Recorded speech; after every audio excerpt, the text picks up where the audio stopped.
Salmo 33, versículo 4 diz assim: pois a palavra do Senhor é verdadeira, Ele é fiel em tudo que faz. Nós vamos cantar o hino do HCC, Tu és fiel, Senhor.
Boa noite a todos. Estamos iniciando o nosso culto online.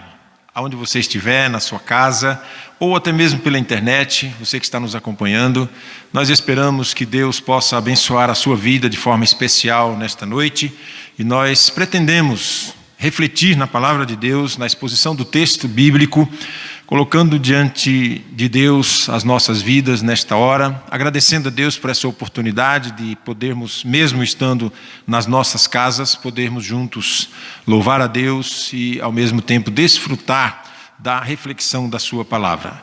Nós vamos pensar um pouco nesta noite, eu convido você para nos acompanhar aí onde você estiver, na carta de Paulo aos Gálatas, capítulo 1, do verso 1 ao verso 10.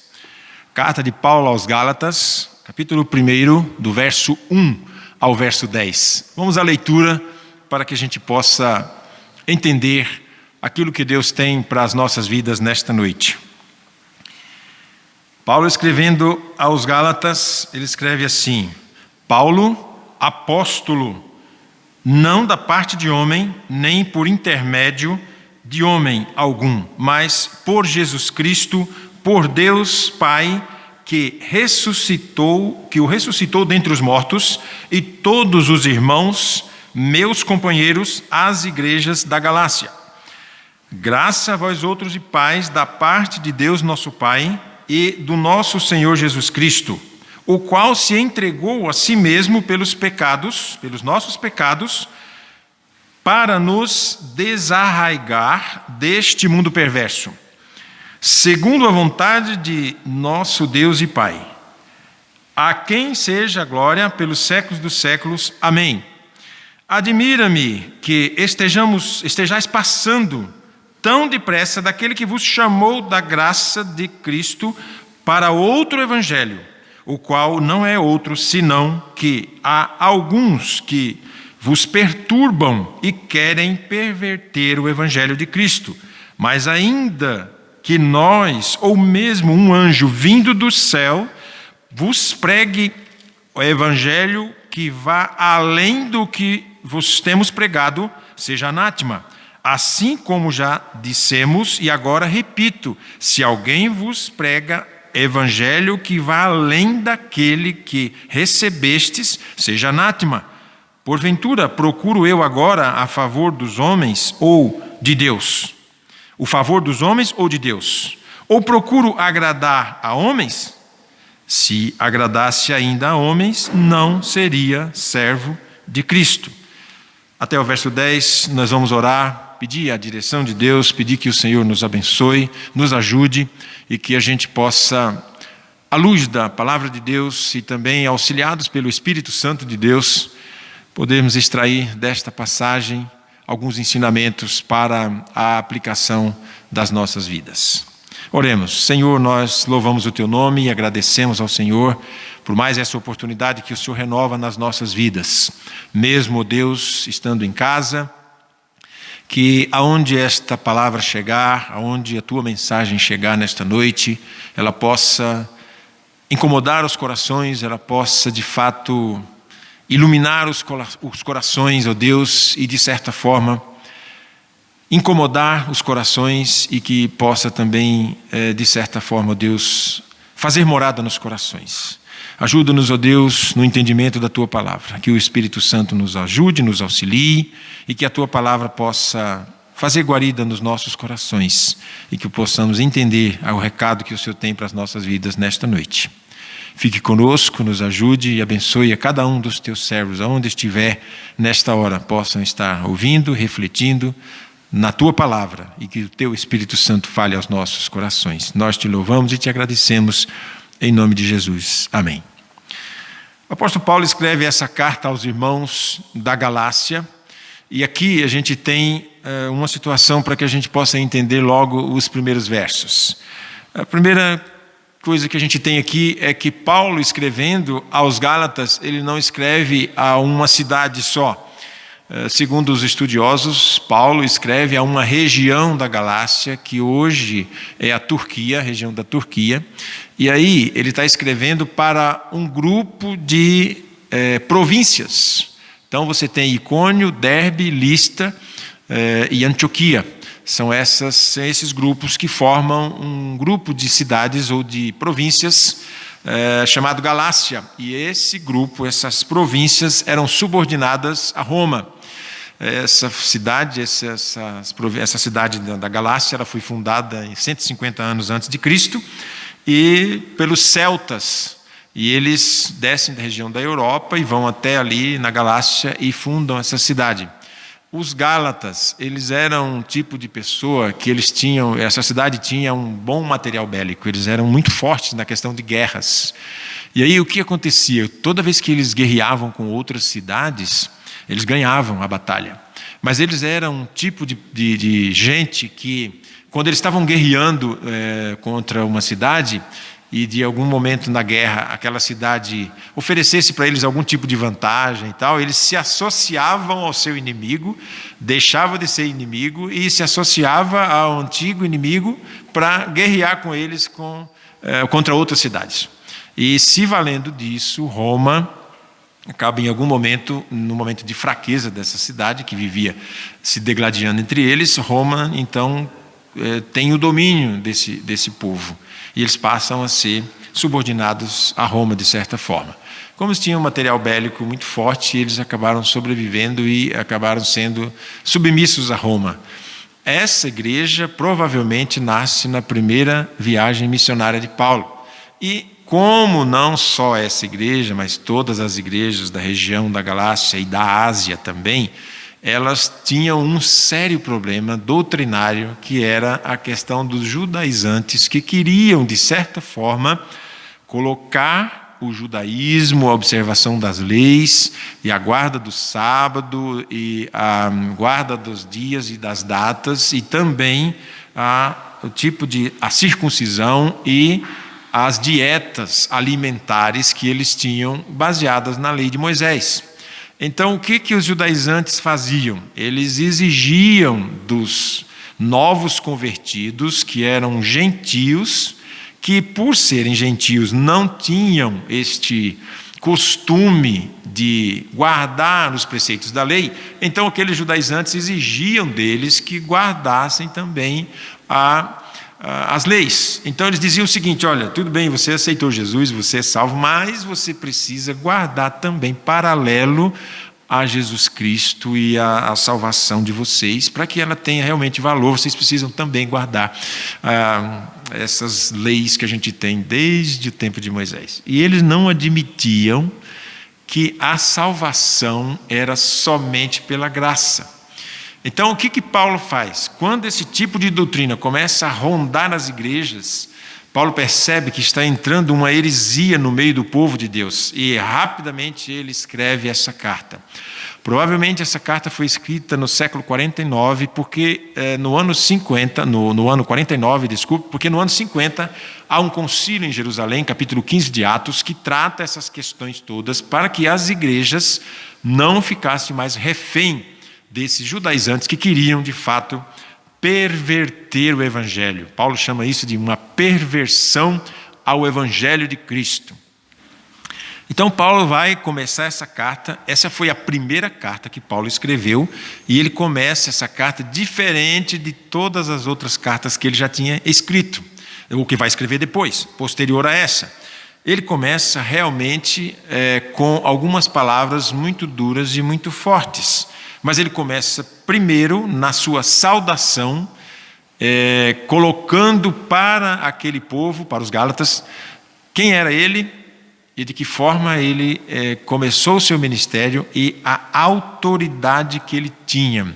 Então Paulo começa a carta colocando para eles qual era a sua autoridade pastoral. Primeiro, ele estava diante de um perigo, que era a corrupção da doutrina verdadeira. Então Paulo, ele começa dizendo do seu chamado e da sua situação. Ele vai explicar a sua autoridade apostólica, do versículo 1 até o verso 5. Ele divide esses versos em 3 pontos, que primeiro é o seu ministério, versículos 1 e 2. Sua mensagem, 3 e 4. Sua motivação, verso 5. Então, no primeiro tópico, que ele está defendendo o seu ministério, ele vai começar no verso 1. Ele diz: Paulo, apóstolo, não por parte de homem, mas por intermédio de Jesus Cristo e por Deus Pai, que ressuscitou dentre os mortos. Então, primeiro, Paulo, apóstolo de Jesus Cristo, por intermédio de Cristo e de Deus, que ressuscitou Jesus Cristo dos mortos. Então Paulo está dizendo: olha, eu sou apóstolo da parte de Deus. Segundo, eu experimentei essa graça que eu falei para vocês. O evangelho da graça me alcançou. Aonde?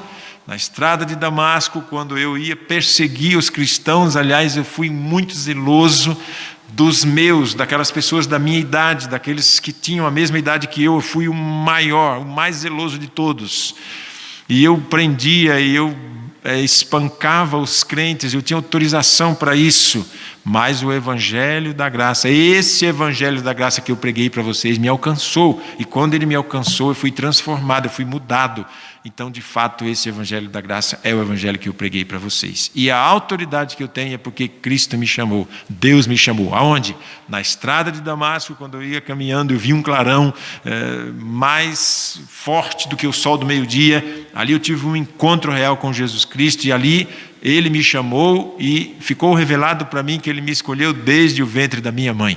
Então Paulo vai falar da forma em que Deus chamou ele pela graça, da eleição de Deus na sua vida e da predestinação. Ele disse, olha, eu fui chamado por Deus desde o ventre da minha mãe. E Deus confirmou isso na estrada de Damasco. Então, ele está falando de algo que ele experimentou. A graça de Deus, ela me salvou, eu fui alcançado por essa graça. Segundo, a mensagem que eu prego para vocês é a mensagem da graça que me alcançou. E a motivação, a maior alegria do meu coração. Verso 5, ele vai dizer qual é essa motivação. Na sua saudação ainda, ele vai falar qual é essa motivação que ele tem.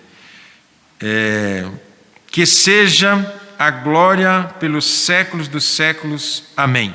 Que a minha vida e esta graça que me alcançou, o apostolado que eu tenho nas minhas mãos é para que eu viva uma vida para a glória de Deus.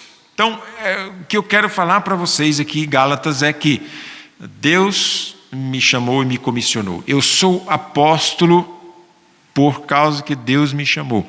Eu não sou apóstolo por vontade de homens, mas eu sou apóstolo por vontade de Deus. E Ele me alcançou com a sua graça na estrada de Damasco e me revelou que foi desde a minha meninice, ou seja, quando eu ainda estava em formação, desde o ventre da minha mãe. Então, Paulo justifica a sua autoridade, dizendo, olha, eu fui chamado por Deus, o evangelho que eu prego é o evangelho de Cristo, é o evangelho da graça, e é a graça que muda e transforma as pessoas. Portanto, não é necessário que vocês se atenham a qualquer tipo de ensinamento que não venha diretamente baseado no evangelho que eu preguei para vocês. Qualquer tipo de evangelho que venha concorrer com o evangelho de Cristo deve ser abandonado e vocês não devem dar atenção a esse tipo de evangelho. Mas no verso 6, ele vai falar, e a impressão que a gente tem é que Paulo está muito bravo com os Gálatas e chega a expressar um certo nervosismo, quando ele fala no verso 6, olha, eu estou admirado de ver como vocês se afastaram tão rapidamente do evangelho verdadeiro que eu preguei para vocês. Admira-me que estejais passando tão depressa daquele que vos chamou na graça de Cristo para outro evangelho, o qual não é o outro, senão que há alguns que vos perturbam e querem perverter o evangelho, o qual não é outro. Não existe outro evangelho, mas alguns estão perturbando vocês e pervertendo o evangelho verdadeiro, querendo colocar do lado de Cristo alguma coisa que não é necessário mais. Aqui está em jogo a supremacia de Cristo como Salvador. Então, o que Paulo está fazendo? Olha, vocês receberam a graça, o evangelho pela graça, e eu estou admirado de ver por que vocês estão se afastando de Cristo e buscando um outro tipo de ensinamento, que era, de fato, os judaizantes impondo aos cristãos verdadeiros que era necessário mais alguma coisa além de Cristo. O sacrifício de Cristo não foi suficiente para a salvação. Vocês precisam guardar as leis. E aí, no verso 8 para frente, ele vai dizer, olha, esse tipo de ensinamento não é aceitável. E vai dizer, olha, mas ainda que nós, ou mesmo um anjo, vindo do céu, vos pregue evangelho que vá além do que vos temos pregado, seja anátema. E verso 9 ele repete a mesma coisa. Assim como já dissemos, e agora repito, se alguém vos prega evangelho que vá além daquele que recebestes, seja anátema. Ele fala 2 versos, ele repete a mesma frase, dizendo o seguinte, se alguém pregar outro evangelho, até eu mesmo, um anjo, se vier do céu, considerem anátema. Essa palavra anátema, ela tem 2 significados. Primeiro, maldito. não é de Deus, é um evangelho maldito, ele não vem de Deus. E aquilo que não vem de Deus, Paulo usa aqui o antítese, ou seja, ou você está no evangelho verdadeiro que vem de Deus e que é o que salva pela graça e pela fé, ou você está num evangelho que ele é diabólico, ele vem de Satanás, ele é anátema, ele é maldito. E essa palavra maldito também significa que a pessoa foi excluído e deixado de lado, de certa forma, sem nenhum valor. É isso que Paulo está querendo dizer. Qualquer outro ensinamento a respeito da salvação e justificação do homem que não seja pela graça e pela fé, o mesmo que eu experimentei na estrada de Damasco, o mesmo que eu preguei para vocês, eu me admiro que vocês estejam se afastando do verdadeiro evangelho de Cristo. Então, toda vez que a gente pensar na graça de Deus, veja que Paulo, quando ele começa, ele diz graça e paz da parte do nosso Senhor Jesus Cristo. A graça vem sempre antes da paz. Só é possível ter paz quem alcançou a graça de Deus. E a graça é que proporciona nas nossas vidas termos paz. Por que temos paz? Porque vivemos debaixo dessa graça maravilhosa que um dia nos alcançou. E quando Paulo termina de falar sobre essa questão de um evangelho paralelo, um evangelho que não é verdadeiro, um evangelho falso, um evangelho maldito, que ele chama de anátema, ou maldito, e ele repete 2 vezes para dar bastante ênfase que este evangelho não é o evangelho que veio de Deus, ele vai para o verso 10 e vai dizer, olha, porventura procuro eu agora o favor dos homens? Por acaso eu estou preocupado com o favor dos homens? Porque o que eles estavam falando? Olha, Paulo está preocupado em ganhar os gentios e ele quer ficar bem com os gentios. Por isso que ele está, de certa forma, relaxando um pouco nas questões legais para ganhar e conquistar esses gentios, e ele não está sendo verdadeiro no que ele está falando. Por isso que Paulo começa, para a gente entender o verso 10, precisa voltar no verso 1, quando ele fala assim, olha, eu sou apóstolo por Jesus Cristo, por Deus Pai, foi um encontro direto, porque uma das características do apóstolo era ser chamado diretamente pelo Senhor Jesus Cristo. Então Paulo está dizendo, olha, eu sou apóstolo verdadeiro, não é por vontade de nenhum homem, é porque Deus me chamou e me comissionou. Aonde? Na estrada de Damasco. Eu ouvi a voz direta de Jesus me chamando. Como Paulo é chamado bem depois, e ele praticamente não andou com Jesus e não teve a companhia no seu ministério, porque ele é chamado bem depois, ele conta lá, na Atos, se não me engano, Atos 14, 1 Coríntios 14, que ele conhecia uma pessoa, não sabia se no corpo ou fora do corpo, foi arrebatado até o 3º céu e viu coisas inefáveis. Então ele teve um encontro pessoal com Cristo, com Deus, de uma forma especial. Então, apóstolo no Novo Testamento é ligado a uma pessoa que foi comissionada diretamente pelo Senhor Jesus Cristo. Então Paulo está dizendo, eu fui chamado pelo Senhor, eu sou apóstolo de verdade, eu não sou um apóstolo por minha vontade, eu não me intitulei apóstolo, ninguém colocou por vontade humana em mim esse fato de ser apóstolo, eu sou apóstolo por Jesus Cristo. Então Paulo está afirmando aqui que o seu ministério é verdadeiro. Então, como eles falavam que Paulo estava assim, querendo ganhar uma certa posição entre as pessoas e fazer uma certa média com os gentios, ele vai no verso 10 dizer, olha, porventura eu quero alguma honra de homens? Porventura eu estou interessado nisso? Aí depois ele vai, eu agora a favor dos homens ou de Deus? Eu procuro agora a favor dos homens ou de Deus? Eu procuro agradar aos homens? Se agradasse ainda a homens, não seria servo de Cristo. Ou seja, o meu apostolado, eu quero agradar a Cristo. Por isso que eu prego o verdadeiro evangelho, prego o evangelho da graça, o evangelho que transforma e o evangelho que muda as pessoas. Então, um dos requisitos que Paulo usava para a sua pregação é que o evangelho da graça, que o alcançou, não exigia cumprimentos de regras que contasse como pré-requisito para a sua salvação. Então Paulo está dizendo, olha, a graça de Deus e a fé em Cristo Jesus é suficiente para a salvação. Quando normalmente as pessoas aceitam o Senhor Jesus Cristo, a gente pergunta para elas, alguns que já batizaram sabem disso, pastores que já realizaram o batismo. Você crê em Jesus Cristo como seu único e suficiente Salvador? E a confissão que a pessoa faz é sim. Então, baseado nessa confissão que a pessoa faz, nós batizamos essa pessoa. Por quê? Porque quando a Bíblia fala em salvação, ela não coloca nada junto com Cristo. Ela coloca Cristo é o centro do Evangelho. Cristo é o verdadeiro Evangelho. É Ele que salva. Então, aquele carcereiro de Filipos, que você vai encontrar em Atos capítulo 16, verso 31, ele pergunta, Paulo, o que eu preciso fazer para ser salvo?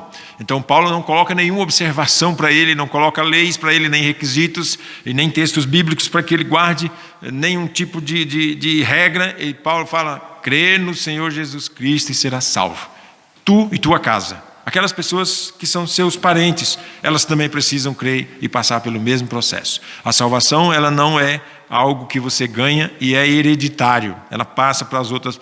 Não, ela é individual. Jesus Cristo como Salvador, ele é suficiente. Ele foi na cruz, o seu ato de ir à cruz, ele nos substituiu, a morte vicária de Cristo. Ele nos substituiu. Então, quando Jesus vai, a morte substitutiva na cruz é suficiente para salvar o pecador. É isso que Paulo está querendo dizer nessa carta. Então, quando esses Gálatas estavam sendo influenciados por um grupo de líderes judaizantes que queriam colocar ao lado de Cristo as regras e leis do Antigo Testamento e de Moisés, e Paulo vai dizer o seguinte, olha, vocês agora, vocês são livres. O Evangelho de Cristo, ele liberta. O Evangelho de Cristo tira o fardo. O Evangelho de Cristo tira o jugo pesado que a gente carrega. O Evangelho de Cristo tira o sentimento de culpa que nós carregamos por causa do pecado. A Bíblia diz que o Senhor Jesus cravou na cruz os nossos pecados. Ali foi cravado o script de dívida que nós tínhamos. Então nós agora somos livres. É como se a gente começasse a nossa vida do zero agora. Jesus Cristo nos salvou, daqui para frente agora você está começando uma nova vida. A Bíblia fala que a nova vida, nós somos nova criatura em Cristo Jesus. Esqueçamos das coisas que para trás ficaram, porque agora nós somos uma nova criatura. Aqueles que creem em Cristo nós somos um novo ser, um ser criado de novo. Agora livres de todo aquele peso de consciência e culpa e muita coisa que a gente carregava, agora nós somos livres. A grande questão aqui é que muitas pessoas, quando se veem diante dessa liberdade cristã, e Paulo vai falar isso mais para frente, a gente vai chegar lá, mais para frente na outra mensagem, nós vamos chegar na parte onde Paulo fala que o fato de sermos livres não nos dá direito de pecar. Porque eu já vi algumas pessoas falando, a pessoa é salva pela graça. Mas e se ela depois começar a aprontar, fazer muita coisa que vem contra os princípios da palavra de Deus, não ter um bom testemunho diante das pessoas? O que acontece com essa pessoa? Talvez essa pessoa não experimentou de fato essa graça de Deus. Talvez ela não foi sincera na sua resposta ao chamado de Deus, à eleição de Deus, à voz do Espírito Santo. O grande pregador Billy Graham dizia, toda vez que o Evangelho é pregado, o Espírito Santo fala no ouvido da pessoa, para ele crer em Jesus Cristo, para ele ser salvo, e o diabo fala no outro, não, agora não, espera mais um pouco, você precisa curtir mais a vida. Se você for um crente, você não pode fazer algumas coisas. E com isso ele engana as pessoas e tira muitas pessoas, às vezes, de tomar uma decisão rápida. Mas esse é um campo muito santo, porque quando o Evangelho é pregado e anunciado, Martin Lloyd-Jones dizia o seguinte, que toda vez que eu prego o Evangelho, e a carta de Paulo aos Gálatas, e a pessoa começa a se sentir tentado, a pensar que ele pode fazer o que ele quiser depois dele ser salvo, e que porque ele é salvo pela graça de Deus, ele agora está livre para fazer o que ele quiser, ele falou, é um sinal de que eu estou pregando o Evangelho certo, porque a tendência do ser humano é pensar que ele agora é livre para pecar. E Paulo vai falar que não. Então, o Evangelho é aquele pensamento que a gente tem.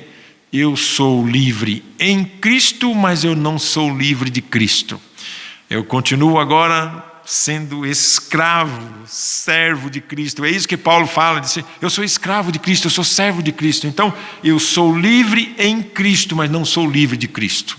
Eu sou livre agora da culpa, eu sou livre do sistema prisional, de leis, de regras para cumprir, mas eu agora sou cativo da palavra de Deus e de Cristo, e sou servo de Cristo. E eu sou livre em Cristo, mas não sou livre de Cristo, dos seus ensinamentos, dos seus mandamentos, daquilo que Jesus ensinou durante todo o seu ministério. Então, a palavra de Deus nos conduz a uma sensação de liberdade, porém não é liberdade para pecar, liberdade para agora usufruir da vida cristã, ter a alegria. Veja que Paulo, na sua saudação, ele traz graça e paz. A graça de Cristo traz paz ao nosso coração.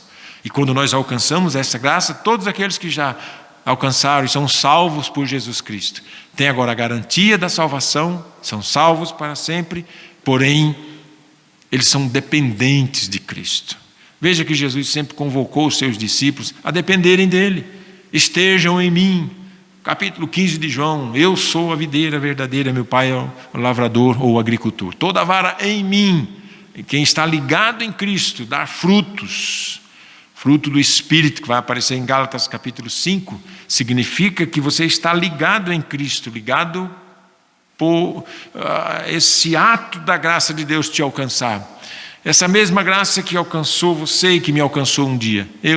Você temos essa graça conosco. Isso nos traz alegria, nos traz paz e nos dá a esperança de que o Senhor Jesus volta para buscar os seus salvos. A justiça de Deus, agora, ela é imputada em nós. Deus olha para nós e nos vê como justos. Esse Paulo coloca na sua saudação. Então Paulo começa defendendo seu apostolado, dizendo por que ele veio da parte de Deus, que ele é verdadeiro e que nenhum ensinamento que vem depois dele não deve ser levado em conta por eles. Considere esses ensinamentos como ensinamentos malditos, porque estão indo contra aquilo que eu sempre preguei para vocês. Porque eu sou livre, eu não devo viver de qualquer jeito. Porque eu sou livre, eu não devo viver de maneira que envergonhe o meu mestre, que envergonhe o meu Salvador. E a ideia é pensar o seguinte, olha, o Evangelho salva, o Evangelho liberta, transforma o pecador. Ele é um santo de Deus agora, mas ele ainda é um pecador. Então, pecadores salvos, mas ainda pecadores. Então, que a gente possa pensar que a graça e a misericórdia do Senhor nos alcançou, nos deu o direito de entrar no céu. E aí nós somos pecadores salvos, mas somos ainda pecadores. John Piper fala sobre isso. Lutemos contra o pecado todos os dias da nossa vida, porque mesmo sendo salvos, nós precisamos produzir frutos dignos de arrependimento. Veja que João Batista, quando ele prega o Evangelho, ele cobra isso das pessoas. Ele disse, raça de víboras, quem vos ensinou a fugir da ira futura? Produzir, pois, fruto digno de arrependimento. Eu e você, como pessoas arrependidas, nós precisamos produzir frutos dignos de arrependimento. E uma das coisas interessantes que eu quero encerrar, não existe um espaço para a gente pensar num crente carnal. Algumas pessoas falam, Paulo falou aos Coríntios, falando, não sei se falo a vocês como crentes espirituais ou crentes carnais. É muito difícil a gente associar uma pessoa crente e ao mesmo tempo ser carnal. É muito difícil você associar uma pessoa que experimentou a graça de Deus e que ainda continua vivendo uma vida de pecado. Porque o Evangelho de Cristo, quando nos transforma, ele muda a nossa vida, ele transforma. A pessoa é nova vida, nova criatura. Não tem mais espaço para continuar vivendo de maneira em que pensemos que há uma liberdade para a gente pecar. Não existe liberdade para o crente continuar pecando. O que nós temos que fazer, eu e você, é lutar diariamente contra o pecado.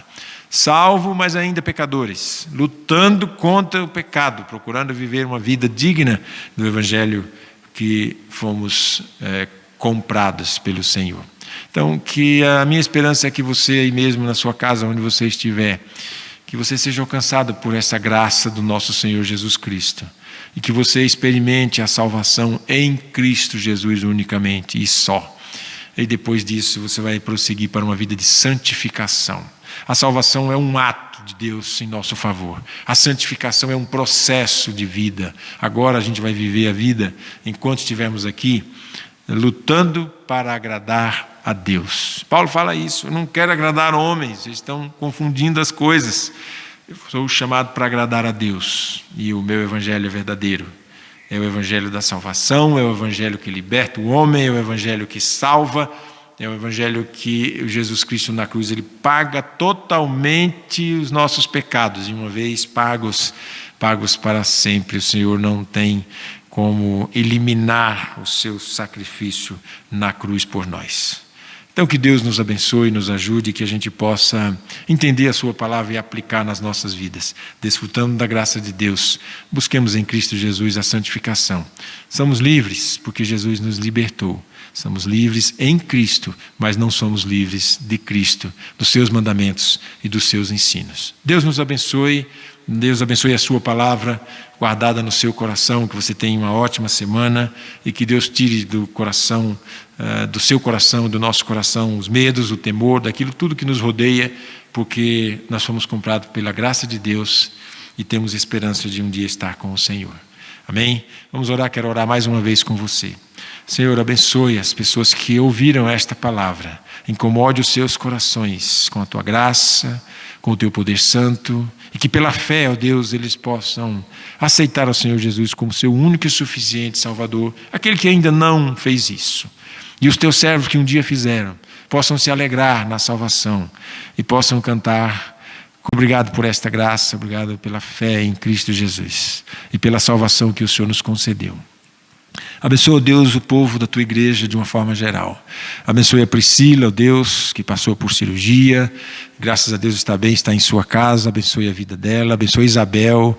Abençoe também o seu esposo, ó Deus, o Fázio. Abençoa também a irmã Zoraide, irmão Manuel, ó Deus. Toda a família, Pai, que estão alegres agora, porque a Priscila já está em casa, juntamente com a Isabel. Abençoe, ó Deus, a tua serva na recuperação no pós-cirúrgico.